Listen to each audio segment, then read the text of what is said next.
स्वागत है आपका एक बार फिर से आपके अपने show gate enlighten with doctor Rohit Ahuja. आज आपके समक्ष में कोई कहानी रखने नहीं वाला, आज सिर्फ एक सच्ची घटना है। आज से महीने भर पहले मेरे एक स्टूडेंट का मुझे कॉल आया और उसने मुझे बताया कि सर मेरी वॉलमार्ट में जॉब लग गई है और पैकेज है 46 का, सीटीसी 50 आएगा। मैं बहुत खुश था और आज ही सुबह मुझे राजू का फोन आया कि सर मेरे साथ ऐसा क्यों हुआ। तो उसने मुझे एक कहानी सुनाई, एक बात बताई, वही मैं आपके समक्ष रखता हूं। आज से एक महीने पहले राजू की वॉलमार्ट में जॉब लगी। राजू बहुत ही इंटेलिजेंट और बहुत ही पढ़ने वाला छात्र था, अपनी कक्षा का सबसे शानदार और ओबीडियंट छात्रों में से था। राजू की जॉब लगती है वॉलमार्ट में और राजू जो कि एक्चुअली एक ममाज बॉय था, उसकी मम्मी ने उसे कहा कि बेटा तुम्हारी बैंगलोर में ज्वाइनिंग है, तुम जा रहे हो, दो बातों का बड़ा ख्याल रखना। पहला कि ट्रेन से बाहर हाथ मत निकालना, दूसरा कि आजकल लड़कियां बहुत खराब हो गई हैं, तुम किसी से बात मत करना और अपने काम पे फोकस करना और आगे बढ़ना, डेजिग्नेशन बड़े बड़े हासिल करना और आगे बढ़ते चले जाना। राजू जो कि ममाज बॉय था, मम्मी की सारी बातें मानकर दिल्ली से ट्रेन में चढ़ गया और फिर जब वो बैंगलोर तक पहुंचा तो उसने अपनी मम्मी को सबसे पहले फोन करके कहा कि मम्मी मैंने ना ट्रेन से बाहर हाथ नहीं निकाला जैसा आपने कहा था।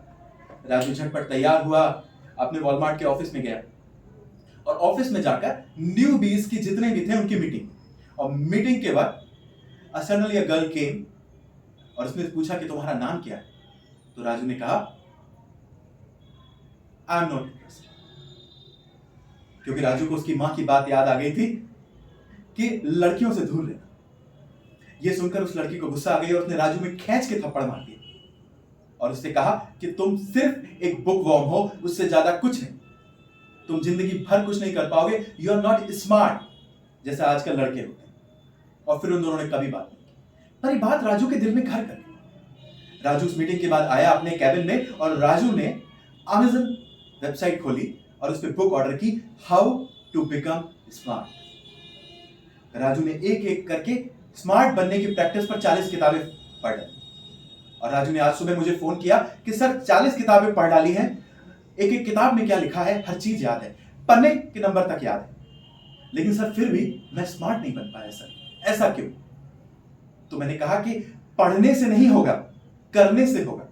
देखिए आपकी इंजीनियरिंग की एजुकेशन हो, चाहे आपकी 1 to 12 तक की एजुकेशन हो, ये एजुकेशन सिर्फ आपको पढ़ाती है, ये नहीं बताती कि आपको स्मार्ट कैसे बनना है।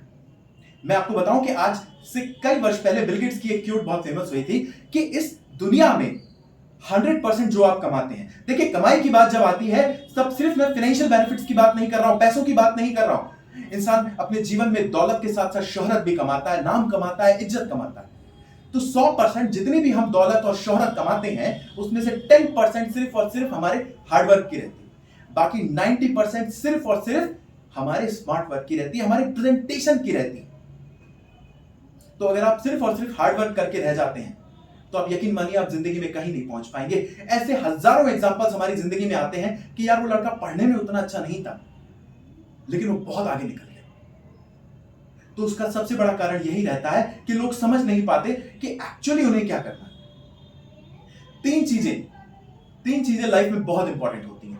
पहला द पावर टू इन्फ्लुएंस, दूसरा द पावर टू कन्विंस, तीसरा द पावर टू नेगोशिएट। अगर ये तीन बातें आपके पास हैं तो आप यकीन मानिए आप किसी भी फील्ड में आगे बढ़ सकते हैं, एक्सेल कर सकते हैं और आप उन कई लोगों से आगे बढ़ सकते हैं जो सिर्फ और सिर्फ किताबी कीड़े बन के रह गए, बुकवर्म बन के रह गए।